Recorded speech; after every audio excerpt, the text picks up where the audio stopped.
One sudden slip along a desolate canyon trail puts world champion adventure athlete Danelle Balenji at the mercy of the Utah wilderness. I was in the middle of nowhere, and nobody knew where I was. Her legs useless, she's forced to crawl for every inch to try and escape the unforgiving desert. I thought I was gonna die. But she'll also need the help of her best friend. Go! If she's to win this ultimate survival test. The battle for her own life.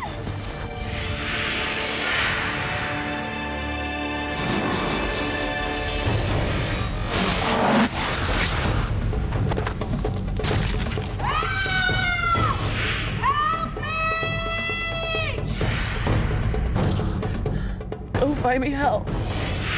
My last chance.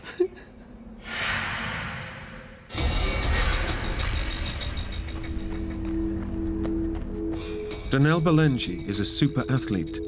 In triathlon and endurance sports, her reputation is legendary. Several times national and world champion. It's no wonder she's just earned the title US Athlete of the Year for the 6th time. For Danelle, giving up is not an option, as paramedic John Marshall is about to discover. My first meeting of Danelle, she just ran 60 miles across open desert in 115-degree temperature before she got to the checkpoint that I was working at. This small-framed woman comes into the med booth. Her feet are blistered, she's completely dehydrated, somewhat delirious, and I said, hey, we would highly recommend we start an IV in you, get some fluids back in you. You're gonna need this. No, just a drink and some duct tape. This kind of sets the mode for my involvement with Danelle. I learned that this girl, right from the get-go, was as hard as nails. This was a true athlete to the fullest extent.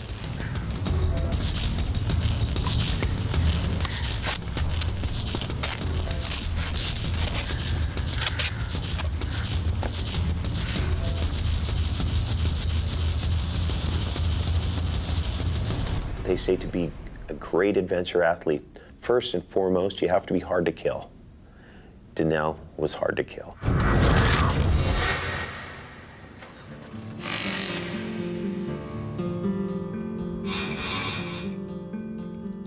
It was December 13th, 2006, and I was at my house in Moab.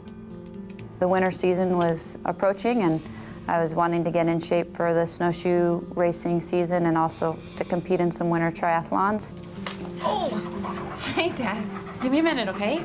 Just give me a minute. So I was to head out on about a 2 or 2.5 hour run, and I kind of had one of my favorite loops in mind. I hadn't done this loop in a while. Okay, all right. Okay. I get the message. All right, let's go.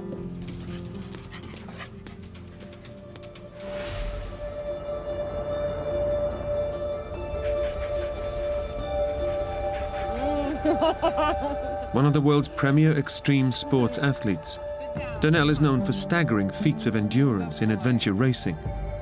Single and living alone, her constant companion is her dog, Taz. I got Taz from a puppy rescue. I remember going to the shelter and there were several puppies there.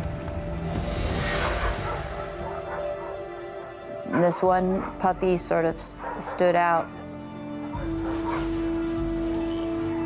Hi. Because he was energetic and he liked to run around and he was hyper and he had this real playful attitude about him that I liked. I sort of connected with that. Look at this one. Oh, you're cute. Oh. And I remember some other lady went up to Taz and was holding him. And I looked at this lady and that's my dog. He wasn't my dog just yet, you know, but I just knew that he was the one. And then so I kind of kept an eye on this lady while she was playing with Taz. And as soon as she set him down, I snatched him up and said, I want this one. There's something that drew me to Taz, that I knew that he was the one for me. I need you to help me.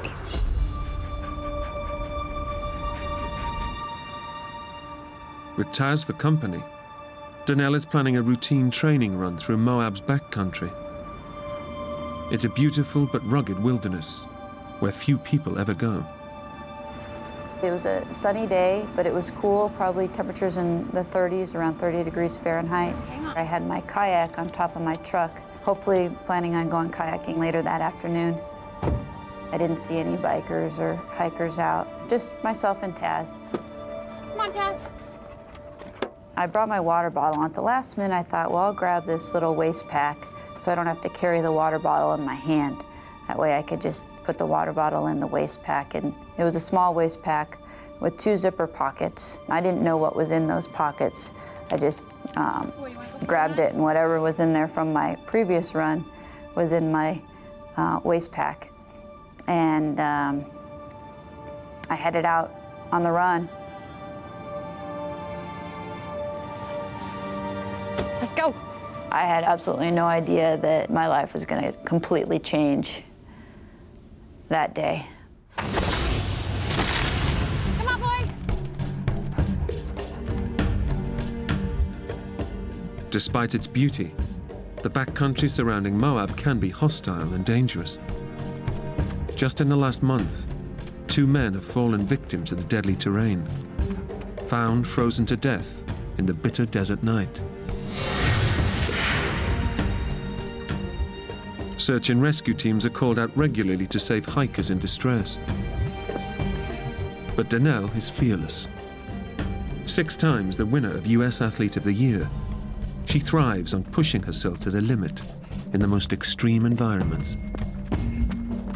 I was actually in pretty good physical condition that I usually could push myself right to that limit of pain, but not quite go over it. It actually almost feels good, like you get into the rhythm, get into the flow.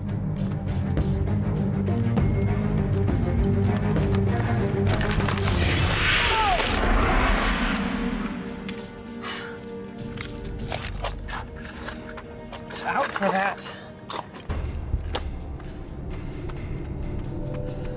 Donnell's training route is not marked on any map. And with every step, she's heading further into uncharted territory. All of a sudden, the next thing I know, Taz was ahead of me, and my foot slipped out from under me.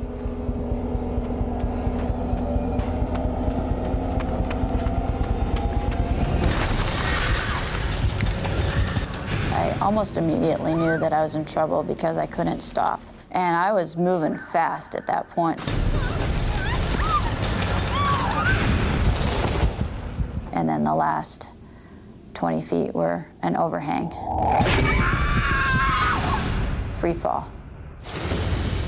I definitely had time to see my life kind of spin through my head and think about maybe I wasn't going to see another day. And then boom.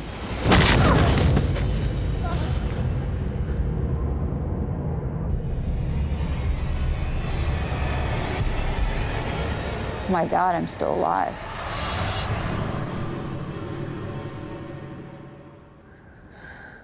I didn't know what I had done to myself, but I knew I had hurt myself pretty bad. It's a horrendous fall. The impact has shattered Donnell's pelvis into pieces, leaving her skeleton severed in 2.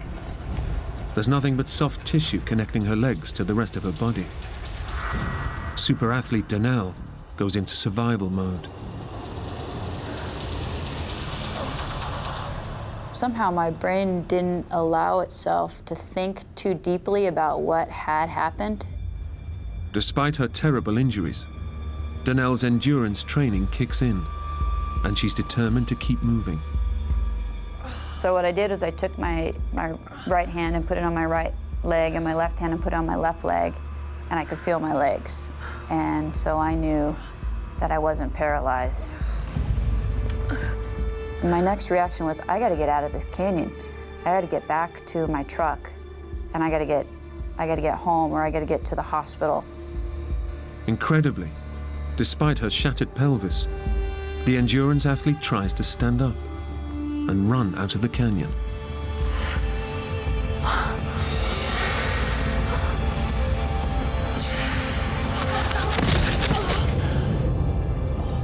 with her skeleton effectively in two, Danelle's legs cannot support her body.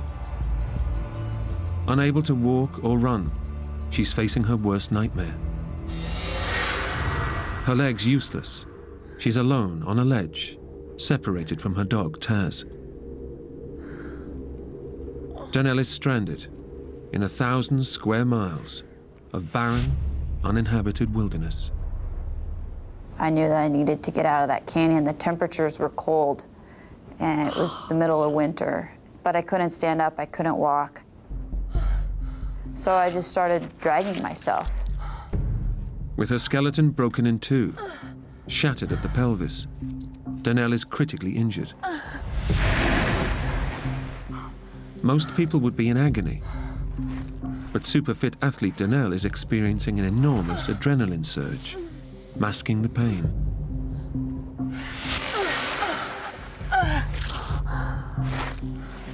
But the problem for Danelle now is which direction to go.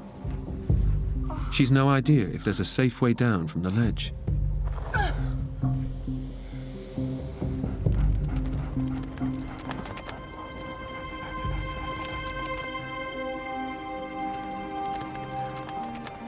Taz comes to Danelle's rescue. Taz, there you are. Taz has found her way back through the canyon to reach her. She is no longer alone, but Taz's appearance brings more than comfort. Since he had gotten to where I landed, I knew that there was a route out. So I used him as my guide and kind of dragged myself where he went, along the shelf and then back down to the bottom of the canyon.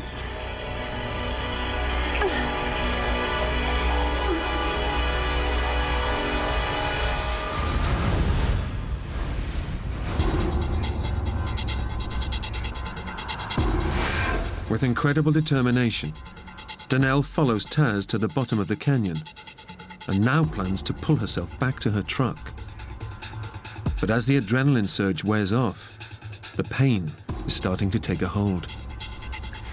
It would take all my energy to sort of drag myself an inch.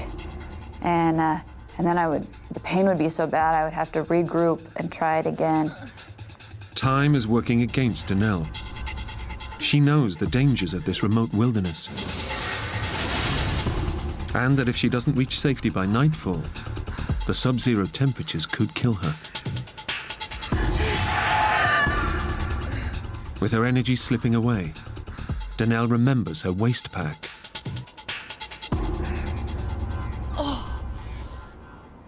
I didn't know what was in that waist pack because I didn't check before I left. And in one of them was a little gel pack, sugar pack, that endurance athletes often bring with them to help provide energy for running.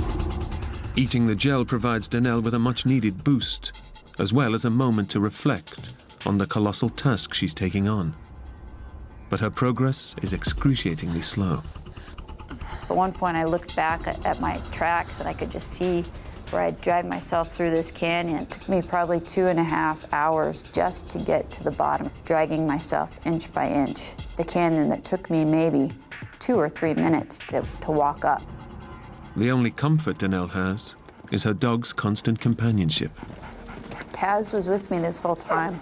I think he probably realized that I was injured.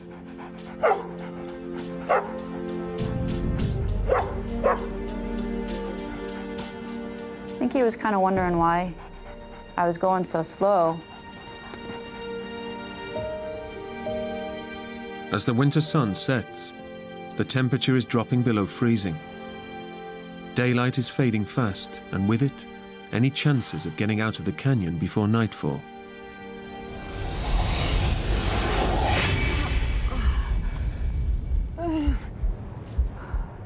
Despite Danelle's superhuman efforts, she's far from safety. Too tired to go on, she stops for the night.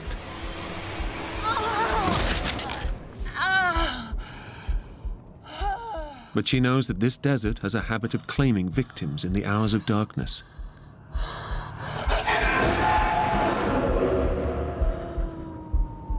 It was comforting having Taz there. And I also knew that if there was to be, say, a coyote or something that was to come into the canyon, that he would bark and scare any wild animals away.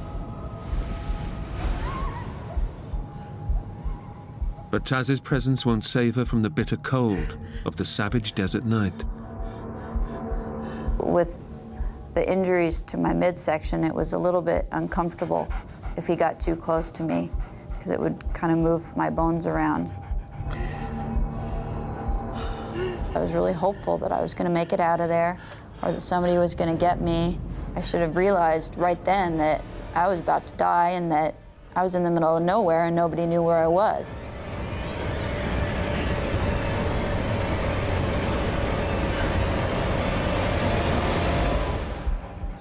With hours to go before dawn, the temperature is already well below freezing, and it's still falling. It was bone chilling. You know, it'd be like laying in a freezer. My feet were frozen and they got frostbite. Exposure to the cold is causing Danelle's body to shut off the blood supply to her extremities to protect her vital inner organs. Frostbite could claim her fingers and toes, but it's only the first stage in the onset of hypothermia. I know that once you start to get too cold, then the brain will shut down, which is a symptom of hypothermia. With winter temperatures plunging into the 20s in the Moab Desert, Danelle draws on her athletic training to help her survive the night.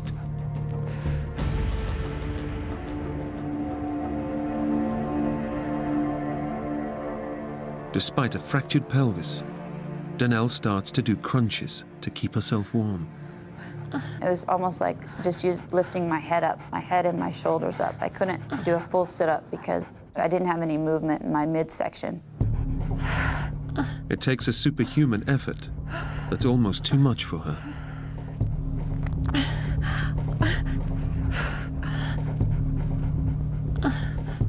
And then I started to fatigue, and I became tired, and I said to myself, I gotta find a pace that I could maintain through the entire night. Danelle forces herself to do one sit-up every 5 seconds, non-stop, over the next 6 hours.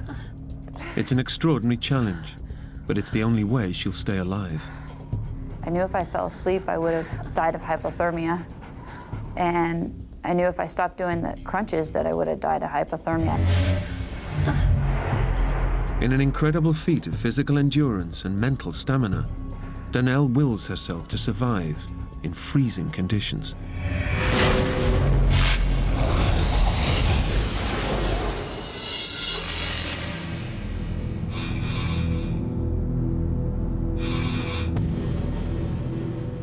When most people would probably have given up, Danelle has made it through the night by doing sit-ups. In the morning, she has no time to rest. She intends to crawl her way 2 miles back to her truck.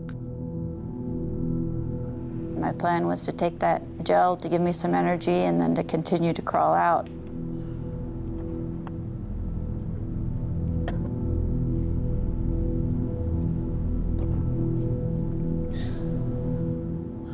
I thought that it would be no problem for me to continue dragging myself. And what I didn't know is that the adrenaline had gotten me through those first 5 hours right after the accident. Danelle is in for a terrible shock.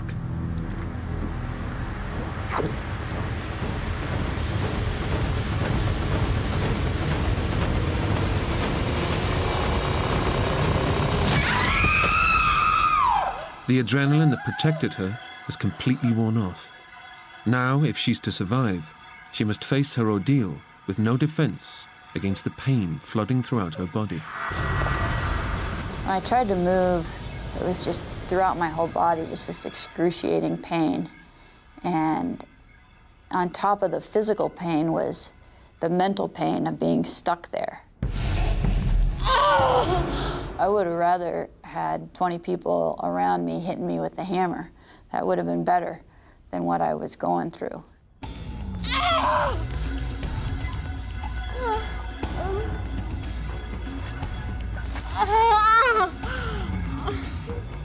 And that's when I started to think, somebody's got to notice that I'm missing. I thought maybe somebody will notice my truck is still parked there.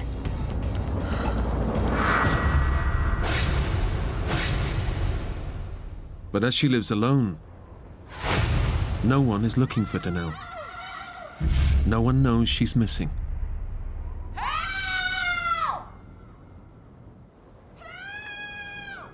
She is completely alone.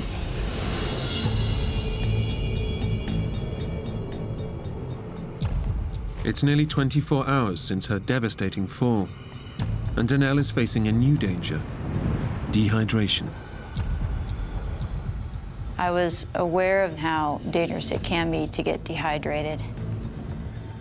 With her fresh water supply gone, only a small puddle by her side is helping her stay alive.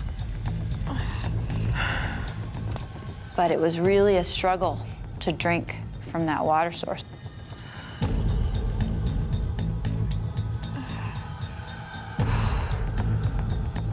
It was hard to get the water into my water bottle and into me. There was a lot of silt in it.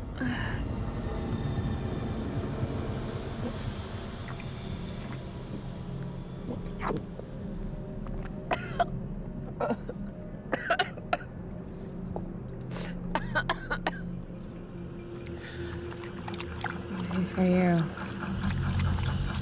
But while water can help keep her alive, it also carries a risk. I didn't want to drink too much because if I peed on myself, then the risk of hypothermia would have been worse because it was so cold out there. Urinating would wet her clothing. In the bitter cold, it would freeze, speeding up the onset of hypothermia. Only Danelle's willpower has prevented it from already happening.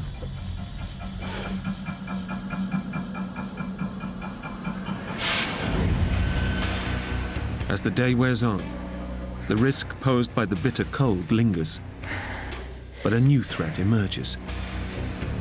Inside her body, Danelle's injuries have taken a lethal turn for the worse. I started to feel this inflammation in my midsection, and it was kind of soft and squishy. And I remember if I tried to move, this whole jelly roll would sort of move, almost like a water balloon or something. I remember thinking at the time, oh, it's inflammation. It's not inflammation. It's far worse. Danelle's shattered pelvis has severed blood vessels in her pelvic cavity. She's been bleeding internally for a day and a half, starving her brain and other major organs of the vital oxygen they need for her to survive. Danelle is bleeding to death.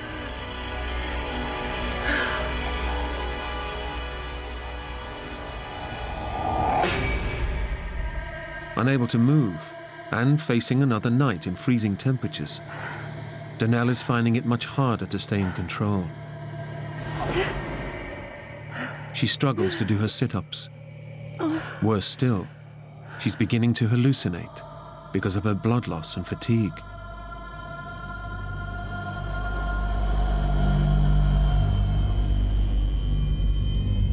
I remember looking up to the stars, and instead of them being these vivid stars where I could see the Milky Way, all I could see was these stripes in the sky.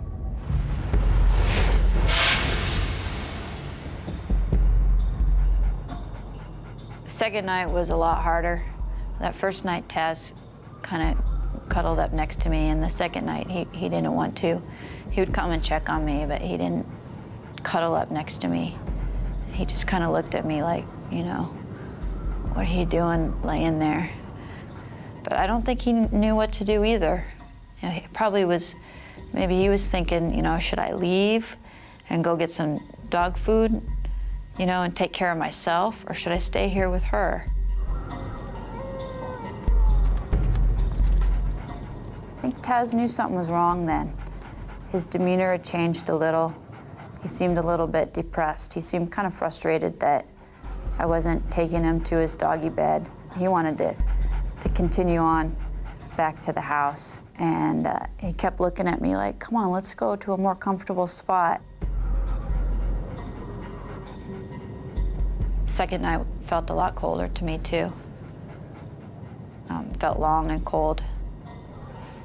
What Danelle doesn't realize is that the cold is keeping her alive.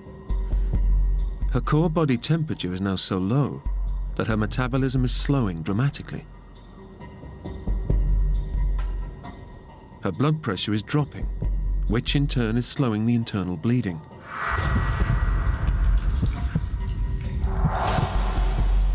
The cold is delaying the worst, but Danelle is already living on borrowed time.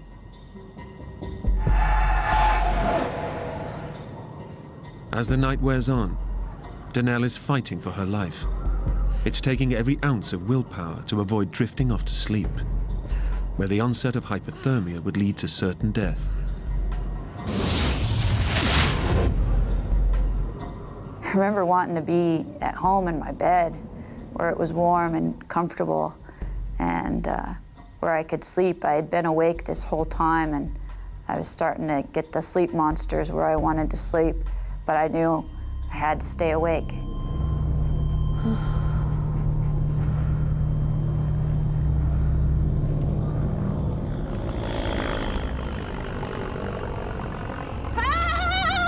And I still kept hoping somebody would notice that I was missing. The reality of the situation was that I was in the middle of nowhere, and nobody knew where I was.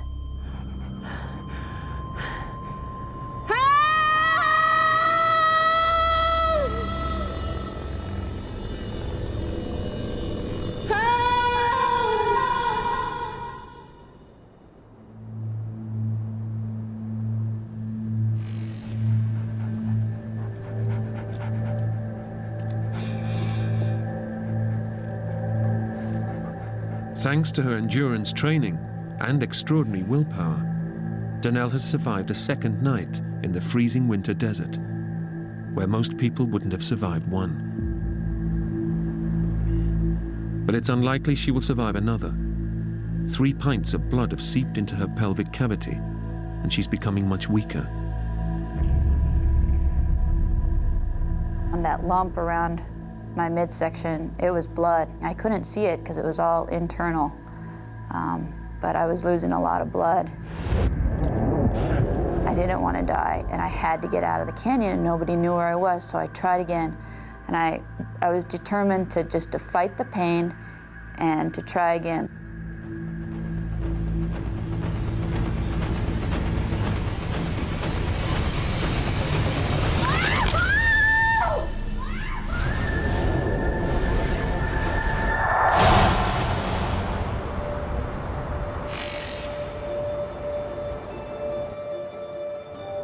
Two days after she set out on her run, several phone calls from Danelle's family and friends have finally alerted the police to her disappearance.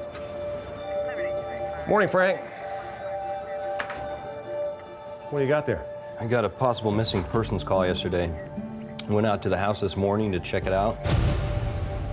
Lights are on, laptops on, truck's gone. No signs of activity for a couple days at least. I know her. Danelle Ballingy, the marathon runner. She trains up around Amasa. As a matter of fact, I'm heading up that way right now. I'll take a look around. Let me know if you find anything. I will.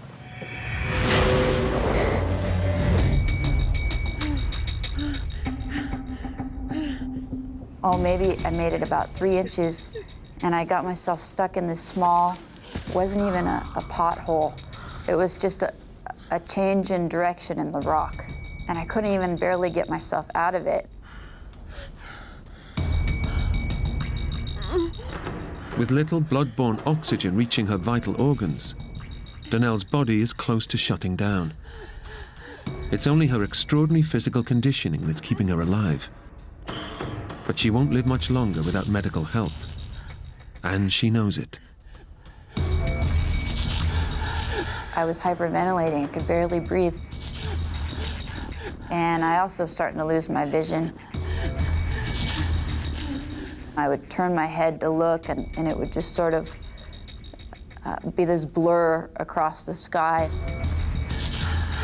And then I would have to focus on something in order to sort of get my vision back.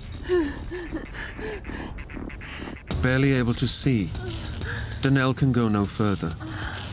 Defeated, she spends a painstaking 3 hours inching her way back to her only source of water.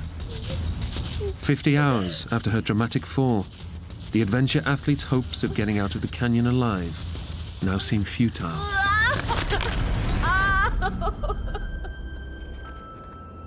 I got myself back into this spot and I just laid on my back and started crying. And I started to lose hope.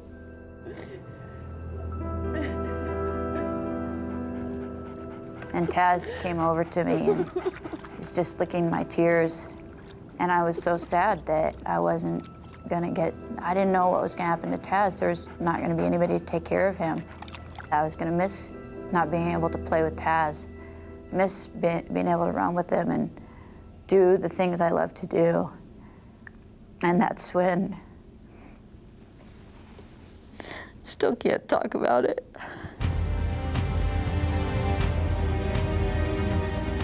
Local detective Craig Shumway knows that Danelle often trains in the Amasa Back area, north of Moab.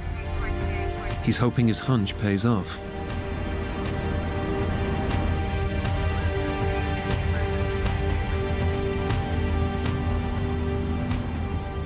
Bingo.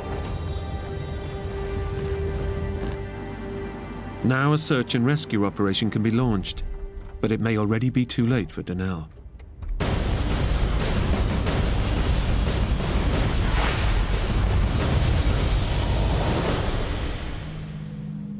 Within an hour of the discovery of Danelle's truck, the Grand County, Utah search and rescue team mobilizes.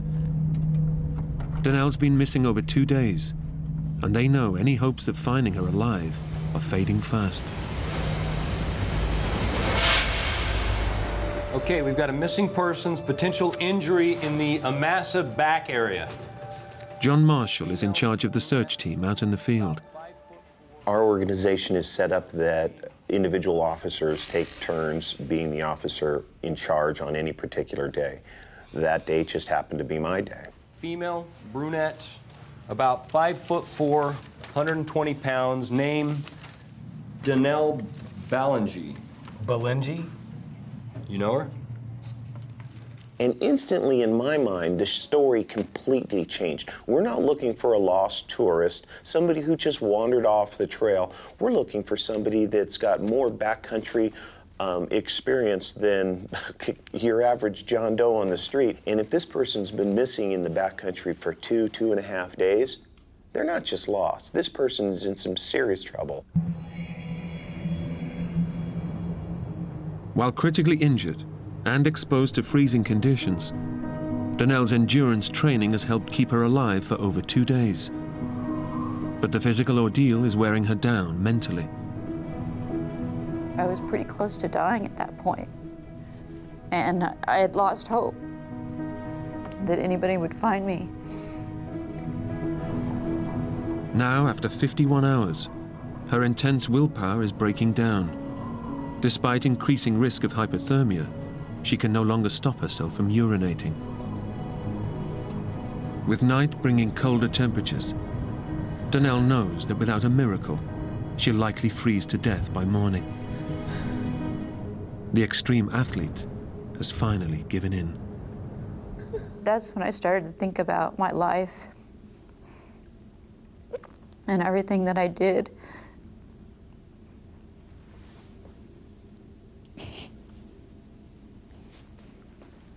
I started to think about my life and everything that I did and everything that I still wanted to do. And I thought about my family and my friends and how much they meant to me.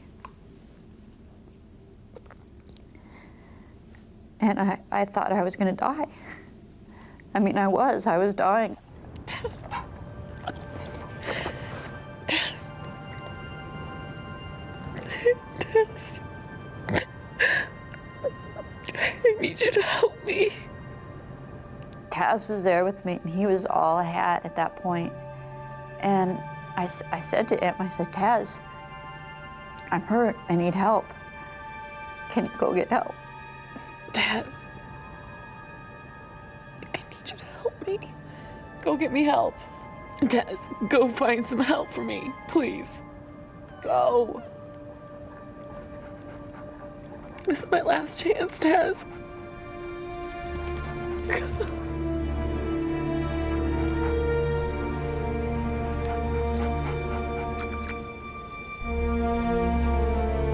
Go! And he turned around and he took off.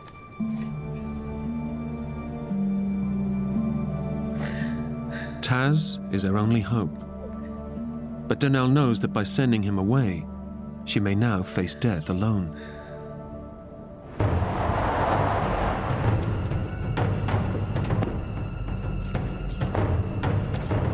With little time to spare, Moab Rescue Operations Chief John Marshall arrives at the Amasa backcountry search area first. The backcountry here in southeastern Utah doesn't play any favorites. It's a beautiful, awe-inspiring landscape, but it also is deadly.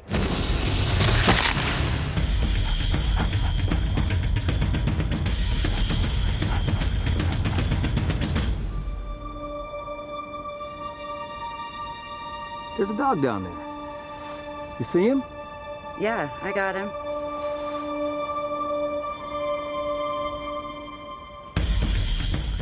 Taz has found his way out of the canyon and is heading towards the search party.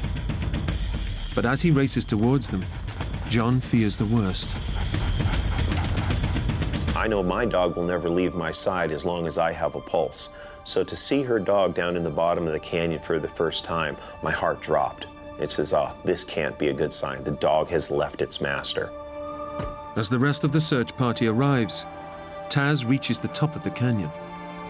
But he doesn't stop, and his behavior is bewildering, particularly to experienced tracker Bego Gerhardt. This bedraggled dog came running down the Jeep road and right through us. The odd thing was he didn't really want anything to do with us. Like he didn't walk up to the first person and go, feed me. John Marshall knows that Taz could hold the key to finding Donnell. But standard procedure dictates that he cannot delay the rescue operation any further. Bego, you take the Amasa Back Trail and the ATV. Bego Gerhardt is under no illusions about the enormity of the task facing them.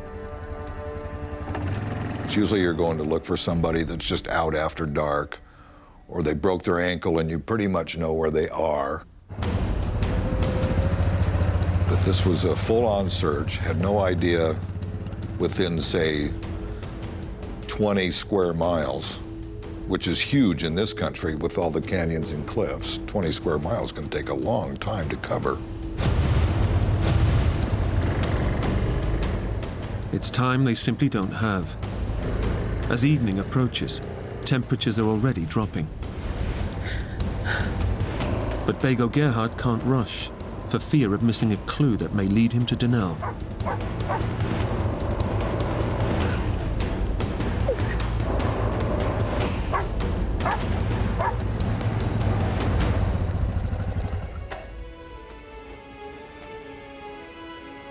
As we went up, every time there was a sandy place, I'd look in the sand for tracks.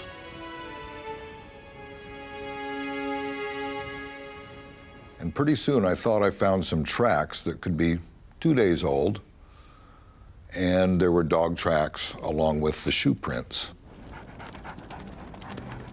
Back at the search and rescue base, John is now sure that Taz is trying to tell them something.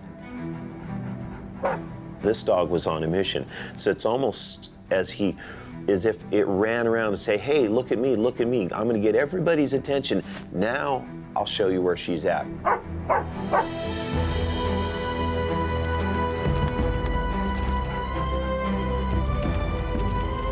Where is he going? All of a sudden, down in the bottom of the canyon, the dog reappears and headed back up the Amasa Back Trail.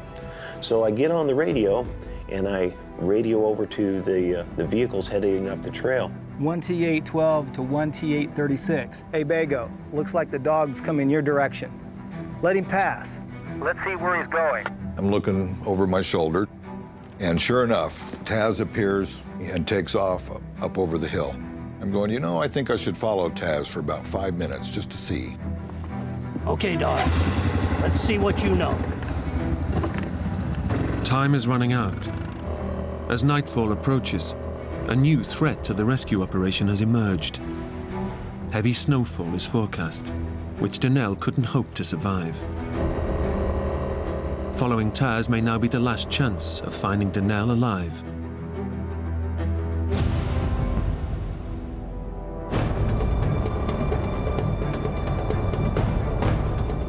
Experienced mountain tracker Bego Gerhardt knows that Donnell's dog could be her only real hope of survival.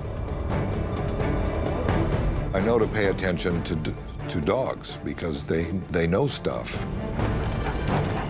So when he ran up over the hillside, I had a very strong feeling of I better follow him for a few minutes. As Taz leads Bego deeper into the canyon, the going becomes more treacherous.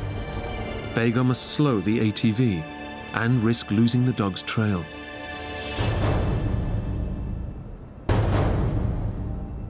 Donnell has no way of knowing that Taz has found help. She is resigned to dying out in the open. But when he returns, Donnell senses a change in his behavior. Next thing you know, Taz came up and he came right by me and he went straight to the puddle and he started drinking from my puddle. I remember thinking, that's my lifeline, that's the only water I got. Can't you find a different puddle, Taz? But I couldn't, I couldn't say that to him, and I just pet him a few times and let him drink from the puddle. And his demeanor had changed a little bit. He had seemed to get a little bit of energy back. And then he licked my face again, and he was kind of wagging his tail a little bit, and it was sad for me to see this happy little dog that I was never gonna be with. At the same time, I heard this other sound. Help!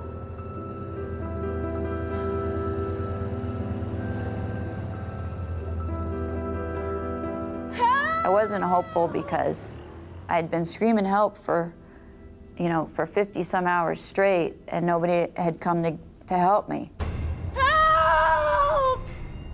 And just about the time I thought I was going to run out of road, I heard this blood-curdling scream. Help! I'll never forget it.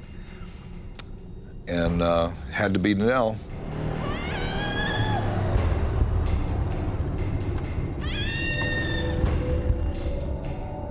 I can't move! The sound got closer, and the engine cut out, and I start begging, desperate begging for help, explaining that I'm hurt, telling this person, you cannot leave, I need help, I need help. Help! Help! Please help me!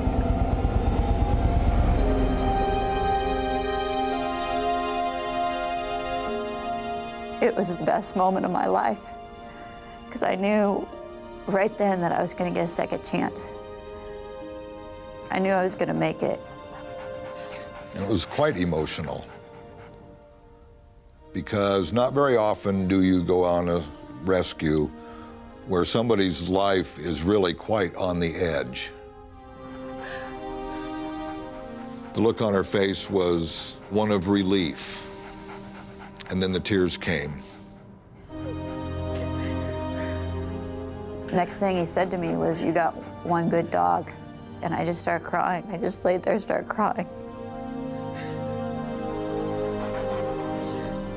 I don't think any human could have survived another night in those temperatures. Taz's extraordinary bond with Donnell has saved her life. Taz certainly did make the difference in shaving hours or perhaps even days off of finding Donnell. And in this rescue, she didn't have hours or days to spare. She was on the brink as it was. I knew Taz was a smart dog, but to be able to do what he did, this was a whole nother level of communication. Suddenly, my dog was taking care of me instead of me taking care of him. I look back on it now and I'm so grateful. He's truly a best friend.